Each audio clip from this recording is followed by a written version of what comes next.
Je m'appelle Matteo Del Valle et voici Realidad Prohibida. Aujourd'hui, nous n'allons pas parler des monstres qui se cachent dans l'obscurité. Non. Aujourd'hui, nous allons parler des monstres qui naissent du silence, de l'indifférence, de l'abandon qui se cache derrière la routine. L'histoire que je vous raconte aujourd'hui est une plaie ouverte au cœur de Monterrey. Une histoire qui nous oblige à nous demander « Qu'est-ce qui pèse le plus lourd? Le péché ou l'oubli ?» Si vous pensez que ces voix méritent d'être entendues, si vous pensez que le silence est complice, abonnez-vous. Cliquez sur la cloche. Votre abonnement n'est pas un simple numéro, c'est un cri. Un cri contre l'indifférence qui nous consume. C'est parti. L'image apparaît. Une rue poussiéreuse dans un quartier périphérique de Monterrey. Le soleil tape sur l'asphalte fissuré. Tout semble immobile, prisonnier de la chaleur. Tout a commencé par le silence. Un silence anormal. Dans le quartier Fomeré 35, le bruit est synonyme de vie. Les cris des enfants qui jouent, la cumbia qui s'échappe d'une fenêtre, le moteur d'une voiture qui refuse de démarrer. Mais au numéro 224 de la rue Alabastro, le bruit s'était éteint. D'un seul coup, comme une bougie dans un courant d'air. C'est Elvira qui l'a remarqué. Doña Elvira, 72 ans, une vie entière passée à observer le monde depuis sa fenêtre. Elle connaissait les rythmes du quartier. Le boulanger à 6 heures, le camion poubelle à 9 heures, et les enfants de Graciela, Sofia et Léo, partant à l'école à 7h30, mais cela faisait 3 jours qu'ils n'étaient pas sortis. 3 jours. Les vêtements sur la corde à linge étaient les mêmes, secs, raides sous le soleil. La tsourou blanche de Graciela n'avait pas bougé. Une fine couche de poussière commençait à le recouvrir. Comme un linceul. Elvira ressentit un pincement au cœur. Ce n'était pas de la peur, c'était de l'inquiétude. Ce sentiment qu'une pièce du puzzle quotidien avait disparu. Le premier jour, elle pensa « Ils sont malades. La grippe, peut-être. » Le deuxième jour, ils ont peut-être quitté la ville. Une visite familiale. Le troisième jour, son inquiétude s'est transformée en un poids sur son estomac. Il s'approcha de la porte. Il frappa. 1, 2, 3 fois. Seul l'écho lui répondit. Il colle son oreille contre le bois. Rien. Silence. Mais alors, il l'entendit. Un son faible, presque imperceptible. Les pleurs étouffés d'un enfant. Ce n'était pas un caprice. C'était le son de la tristesse, à l'état pur. Elvira sentit un frisson lui parcourir le dos, malgré la chaleur de Monterrey. Quelque chose n'allait vraiment pas. Elle appela une patrouille. Il a fallu 40 minutes pour qu'elle arrive. Un jeune policier, avec une chemise trempée de sueur et une expression blasée. « Que se passe-t-il, chef ?» dit-il en mâchant un chewing-gum. Elvira lui expliqua. La maison fermée. Les enfants qui ne sortent pas. Les pleurs. Le policier regarda la maison. Il regarda Elvira. Il bâilla sans dissimulation. « Madame, nous ne pouvons pas entrer comme ça. C'est une propriété privée. Mais il y a un enfant qui pleure, » insista-t-elle d'une voix tremblante. Cela peut être n'importe quoi. Peut-être que leur mère les a punis. Nous ne pouvons pas enfoncer la porte pour ça. Si demain ils ne sont toujours pas là, allez au DIF pour faire un signalement. Le policier haussa les épaules. Il n'y a pas de crime à poursuivre, madame. Il fit demi-tour et monta dans la voiture de police. Le système avait parlé pour la première fois. Avec un bâillement, avec indifférence. Elvira resta seule devant la porte fermée, sentant l'impuissance comme un poison dans son sang. Les pleurs à l'intérieur avaient cessé. Et ce nouveau silence était encore plus terrifiant que le précédent. Elle décida qu'elle ne pouvait pas attendre demain. Le lendemain de la bureaucratie était un endroit où les enfants disparaissaient. Il fit le tour de la maison, avec l'agilité que lui procurait cette adrénaline et la peur, à la recherche d'une fenêtre ouverte, un signe. À l'arrière, la fenêtre de la salle de bain était entr'ouverte. À peine une fente. Il n'hésita pas. Il chercha une poubelle, la traîna péniblement, et grimpa dessus, sentant ses genoux craquer. Il poussa la vitre. Elle céda. L'intérieur de la maison la frappa par son odeur. Une odeur de renfermé, de nourriture avariée. La tristesse stagnante. Elle sauta à l'intérieur. Le bruit de ses pas résonna dans le silence. « Bonjour » dit-elle à voix basse. « Il y a quelqu'un » Silence. Il marcha dans le couloir sombre. Les rideaux étaient tirés, bloquant la lumière du soleil. La maison ressemblait à un mausolée. Dans le salon, des jouets étaient éparpillés. Une poussette renversée. Une poupée sans bras. Il ressemblait aux vestiges d'une vie qui s'était soudainement arrêtée. Et puis il les vit, dans la pièce du fond.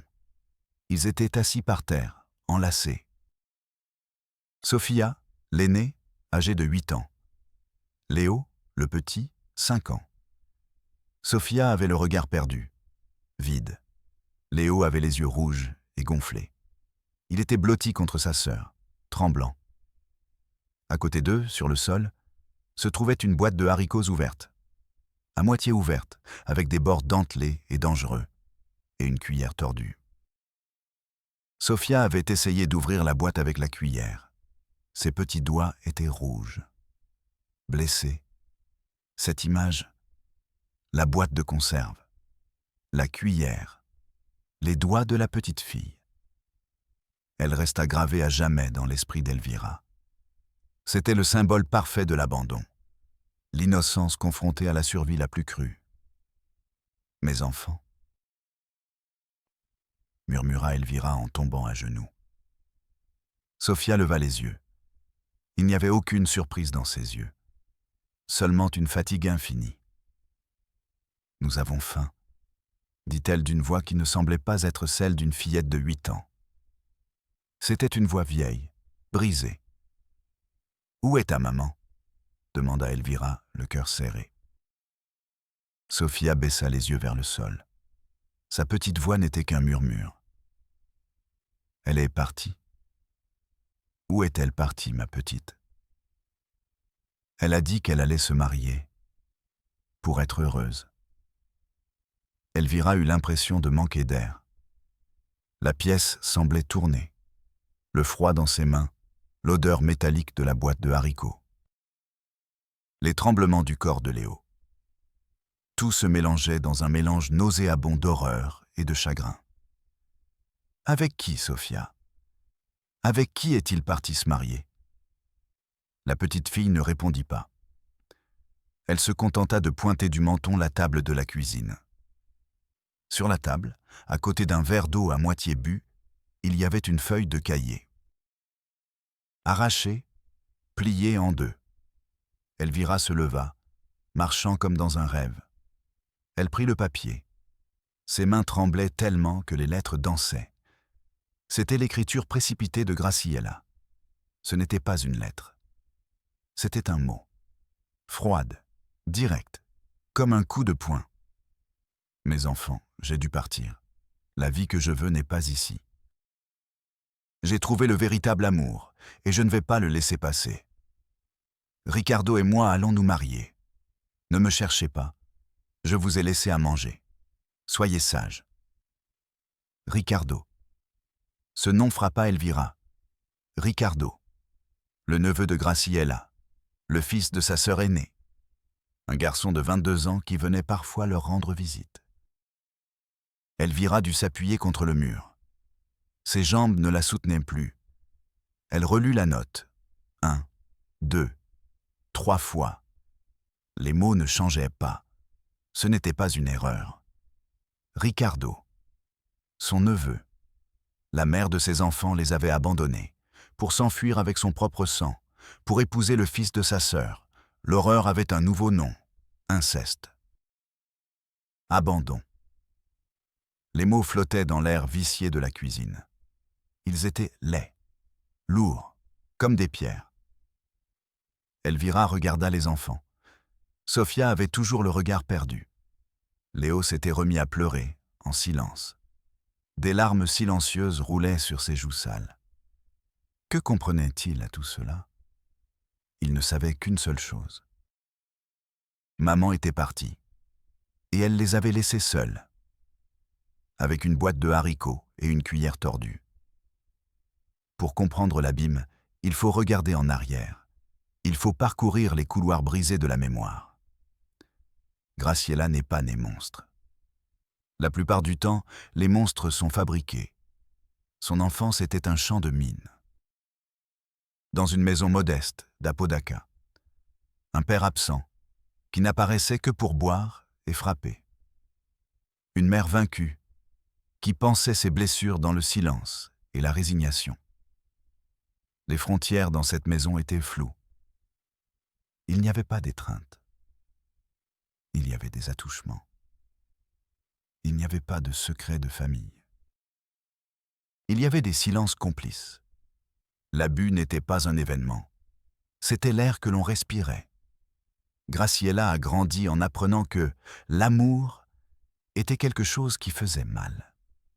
Quelque chose qui se prenait et non qui se donnait. Quelque chose de confus, de sale, d'interdit. Sa sœur aînée s'est enfuie à l'âge de 15 ans. Elle s'est mariée. Elle a eu un fils, Ricardo. Graciela est restée, piégée. Quand elle a enfin pu partir, à 18 ans, elle s'est enfuie vers l'avant. Elle a épousé le premier homme qui lui a promis une vie normale. Elle a eu Sophia, puis Léo. Elle a essayé d'être la mère qu'elle n'avait jamais eue. Mais elle ne savait pas comment. Elle m'a répété les schémas qu'elle connaissait. Pas les coups, mais l'abandon émotionnel, la distance, le silence. Elle était présente physiquement, mais son âme était à des kilomètres de là, perdue dans le labyrinthe de son propre passé. Et puis, Ricardo est apparu. Son neveu. Il n'était plus l'enfant dont elle se souvenait. C'était un jeune homme de 20 ans, lui aussi prisonnier d'une famille dysfonctionnelle. Il a commencé à lui rendre visite. Au début, ce n'était qu'une échappatoire pour lui. Une tante qui l'écoutait. Mais dans cette maison vide d'affection, deux solitudes se sont rencontrées. Deux âmes brisées se sont reconnues l'une dans l'autre. Graciela a vu en Ricardo le seul homme qui ne la jugeait pas, qui l'écoutait, qui semblait comprendre sa douleur. Ricardo vit en Graciela la figure maternelle et protectrice qu'il n'avait jamais eue. Une figure déformée, toxique. La ligne a été franchie. Petit à petit, en secret. Ce n'était pas une passion dévorante, c'était un poison lent. Une addiction mutuelle. Deux naufragés s'agrippant à la même planche brisée au milieu de la tempête. Pour elle, il n'était pas son neveu. Il était son sauveur. La seule personne qui la voyait. La seule qui lui offrait une issue à sa vie morne. Une issue qu'elle estimait méritée. Elle n'a pas pensé à ses enfants. Ou peut-être que si. Elle a peut-être pensé qu'il serait des mieux sans une mère brisée. Dans son esprit tordu par le traumatisme, partir n'était pas un acte de cruauté. C'était un acte de survie. Sa propre survie. À tout prix. Même au prix de ses propres enfants. L'horreur n'est pas qu'une mère cesse d'aimer ses enfants. L'horreur, c'est qu'elle n'ait jamais appris à s'aimer elle-même. Et dans sa quête désespérée d'amour, elle a tout détruit sur son passage. Elvira a sorti les enfants de cette maison. Elle les a emmenés chez elle. Elle les a lavés. Elle leur a donné de la soupe chaude. Léo mangeait avec désespoir. Sophia mangeait en silence, les yeux fixés sur son assiette. comme si manger était une corvée, et non un plaisir. Le lendemain, Elvira commença son périple, sa descente dans les cercles de l'enfer bureaucratique. Première étape. Le DIF, le Bureau du développement intégral de la famille. Un bâtiment gris, les longs couloirs. Une odeur de chlore et de désespoir. Elle a attendu 2 heures avant d'être reçue. Finalement, une assistante sociale l'a reçue. Une jeune femme aux yeux fatigués, avec une pile de dossiers sur son bureau. Elvira lui a tout raconté. L'abandon, la lettre, son neveu, les enfants qui l'attendaient à la maison. L'assistante sociale écoutait en acquiesçant machinalement, comme si elle entendait la même histoire 10 fois par jour. Quand Elvira eut terminé, la femme prit une liasse de papier. Vous devez remplir ces formulaires. Le 3A, le 4C et le 7B. Nous avons besoin de copies des actes de naissance des enfants, de leur CERP, de leur carnet de vaccination, ainsi que d'une copie de votre carte d'électeur et d'un justificatif de domicile en tant que déclarante. Elvira la regarda, incrédule. Mais, et les enfants? Et leur mère? Elle sortit la note de Graciela de son sac. J'ai ça. C'est la preuve. L'assistante sociale ne regarda pas le papier. Elle l'écarta du bout des doigts. C'est une preuve pour le ministère public, madame. Pas pour nous. Notre protocole est clair. D'abord, la paperasse. Sans les formulaires remplis, je ne peux pas ouvrir de dossier. Et sans dossier, pour le système, les enfants n'existent pas. Pour le système, les enfants n'existent pas. Cette phrase résonna dans la tête d'Elvira, froide, absurde. Elle sentit une rage glaciale monter dans sa poitrine. Elle regarda les mains de l'assistante sociale. Des ongles parfaits, peints en rose pâle. Ces mains qui tapèrent le destin des enfants, qui classaient la douleur dans des dossiers. Il sortit de là, les formulaires à la main. Ils lui semblaient lourds, comme des pierres tombales. Deuxième étape. Le ministère public. L'agence spécialisée dans les délits contre la famille. Un autre bâtiment. La même odeur de café rassis et de justice tardive. Elle a attendu 3 heures. Le procureur qui l'a reçu était un homme d'une 50aine d'années. Il avait de profondes cernes sous les yeux et portait un costume trop grand pour lui. Il écouta l'histoire d'Elvira avec impatience. Il regardait sa montre toutes les 2 minutes. Il a lu la note de Graciela en diagonale. Puis il s'est affalé dans son fauteuil en soupirant. « Écoutez, madame, c'est compliqué. » La valse bureaucratique commença. Le délit d'abandon de personnes est difficile à prouver. La mère affirme qu'elle leur a laissé de la nourriture. Un juge pourrait dire qu'il n'y avait pas d'intention d'abandon total. Elle a laissé une boîte de haricots pour 2 enfants pendant 3 jours. S'exclama Elvira. Le procureur fit un geste de la main, comme pour chasser une mouche. Je comprends, mais légalement, c'est une zone grise. Maintenant, pour ce qui est du neveu, c'est moralement répréhensible, bien sûr. Mais si les 2 sont majeurs et que la relation était consensuelle, il n'y a pas de délit à poursuivre ici. L'inceste entre adultes n'est pas considéré comme un délit grave à Nuevo León s'il n'y a pas de violence ou de coercition. Elvira le regardait, incrédule. Les mots du procureur étaient comme de l'acide. Ils dissolvaient la réalité. Ils transformaient l'horreur en un détail juridique. « Alors vous n'allez rien faire ?» demanda-t-elle d'une voix faible. « Je n'ai pas dit cela. » répondit le procureur en ouvrant un dossier. Ce qu'il convient de faire ici, c'est que vous dressiez un procès verbal pour soustraction d'enfants.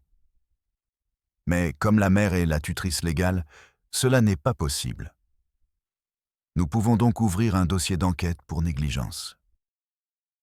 Mais cela prend des mois, des années parfois. Il s'interrompit. Il la regarda comme s'il lui rendait service. La meilleure chose à faire, Madame Mendoza, dit-il, confondant son nom de famille. C'est Elvira. Madame Elvira. Le mieux est que vous vous rendiez à l'agence des personnes disparues. Signalez la mère comme disparue. Cela permettra d'activer un autre protocole de recherche. Elvira eut l'impression que le monde se retournait. Mais elle n'a pas disparu. Nous savons qu'elle est partie avec son neveu. Le procureur la regarda, cette fois avec pitié. Une pitié froide, distante. Madame, pour le système, si une personne est introuvable, elle est considérée comme disparue. Cela relève d'une autre autorité. Remplissez le formulaire 2B. Le système ne recherchait pas la justice. Il cherchait à classer l'horreur dans des dossiers, à le classer, l'archiver jusqu'à ce qu'elle soit oubliée. Elvira sortit dans la rue. Le soleil de Monterrey lui brûlait le visage. Elle se sentait sale, contaminée par la logique absurde des bureaux. Le formulaire 2B dans sa main, le formulaire 3A, le 4C, le 7B. Les vies de Sofia et Léo réduites à un ensemble de lettres et de chiffres. Elle rentra chez elle. Les enfants étaient dans le salon, devant la télévision, absorbés par des dessins animés. Pendant un instant, ils ressemblaient à des enfants normaux. Mais lorsque Léo se retourna et la vit, son sourire s'évanouit. Dans ses yeux, il y avait une question, la même question silencieuse. Maman est-elle revenue? Et Elvira dut secouer la tête, et elle vit la petite lueur dans les yeux de Léo s'éteindre. Une fois de plus, les mois suivants furent un véritable labyrinthe. Les enfants furent pris en charge par le système DIF. Ils passèrent par un refuge temporaire, un endroit propre, mais sans âme, avec des horaires stricts et des éducatrices qui les appelaient par leur nom de famille. Sofia est devenue plus silencieuse, plus dure. Elle s'est forgé une carapace. Lors des évaluations psychologiques, elle dessinait sa famille. Elle dessinait une maison, un père, un frère. Mais à la place où aurait dû se trouver sa mère, il dessinait une tache noire, un trou. Léo, quant à lui, recula. Il fit à nouveau pipi au lit. Il cessa presque complètement de parler. Il communiquait par gestes, avec des sons. Les psychologues ont diagnostiqué chez lui un mutisme sélectif post-traumatique, un autre terme technique pour décrire un cœur brisé. Elvira leur rendait visite chaque semaine. Elle leur apportait des bonbons, des vêtements. Elle leur lisait des histoires. Elle s'est battue pour obtenir leur garde temporaire. Mais la bureaucratie était un monstre lent et lourd. Vous êtes une personne âgée, madame. Votre situation financière est précaire. Vous n'êtes pas la candidate idéale, lui a dit une nouvelle assistante sociale, avec le même sourire vide que la première. Pendant ce temps, l'enquête sur Graciela n'avançait pas. Le dossier prenait la poussière dans un classeur. Personne ne s'en est occupé. Personne n'a cherché Ricardo. Ils avaient disparu, absorbés par l'immensité du pays, protégés par l'indifférence d'un système conçu pour oublier. Les années ont passé. 5 ans. Sofia et Léo ont été transférés dans un foyer, un endroit meilleur, géré par une association civile. Mais le mal était déjà fait. À 13 ans, Sofia était une adolescente pleine de rage, méfiante, confliante. La petite fille qui essayait d'ouvrir une boîte de haricots avec une cuillère était devenue une guerrière. Une guerrière qui luttait contre le monde entier parce que le monde l'avait trahi. Léo a eu 10 ans. Il était toujours un enfant silencieux. Mais un jour, l'une des bénévoles du foyer a apporté un vieux clavier, un cadeau offert. Ils l'ont laissé dans la salle commune. Personne n'y prêta vraiment attention. Jusqu'à ce qu'un après-midi, ils entendent une mélodie. Une mélodie triste, complexe, magnifique. Elle provenait du clavier. Léo était assis devant. Ses petits doigts couraient sur les touches avec une assurance étonnante. Il jouait à l'oreille. Il créait une chanson. Il n'avait jamais pris de cours de musique de sa vie. Tout le monde dans la maison était silencieux, à l'écoute. L'enfant qui ne pouvait pas parler avec des mots. Il avait trouvé sa voix. Une voix faite de notes de musique, d'harmonies mélancoliques. Ce n'était pas une histoire avec une fin heureuse. Ce n'était pas un remède miracle. C'était la beauté naissant de la blessure la plus profonde. C'était l'âme d'un enfant trouvant une fissure par laquelle sortir à la lumière. Et Graciela? Et Ricardo? Il y a 1 an, une publication sur les réseaux sociaux est devenue virale pendant quelques heures. Une photo d'un mariage dans un petit village du Chiapas. La mariée, une femme d'une 40aine d'années, avec un sourire forcé. Le marié, un homme beaucoup plus jeune, au regard vide. Quelqu'un de leur ancien quartier à Apodaca les a reconnus. C'est Graciela avec son neveu. La publication a été inondée de commentaires haineux, d'insultes, de condamnations. Puis, elle a disparu, effacée, comme si elle n'avait jamais existé. Ils vivent leur vie. Ils se font peut-être appeler mari et femme. Peut-être se sont-ils même convaincus que leur histoire est une histoire d'amour, et non une tragédie construite sur les ruines de l'enfance de 2 enfants. Le système ne les a jamais punis. La justice ne les a jamais rattrapés. Leur seul juge est le miroir. Et le silence qui doit envahir leur maison chaque nuit. La véritable condamnation ne vient pas toujours d'un tribunal. Parfois, c'est un souvenir. L'image d'une boîte de haricots et d'une cuillère tordue. C'est la réalité qui n'apparaît pas dans les journaux télévisés, la réalité qui se cache derrière les formulaires et les dossiers. La douleur humaine qui se perd dans la traduction en jargon bureaucratique. Sofia et Léo sont des survivants. Mais les cicatrices qu'ils portent ne se voient pas. Elles sont dans leur âme. Et aucune chirurgie ne peut les effacer. La musique de fond revient lentement. La question que nous devons nous poser n'est pas comment une mère a pu faire cela, mais comment notre système l'a-t-il permis? Comment notre société détourne le regard? Comment l'indifférence est devenue la norme? Chaque dossier clos est une voix qui s'éteint. Chaque formulaire non rempli est une vie dans les limbes. Et dans ce silence, les vrais monstres grandissent.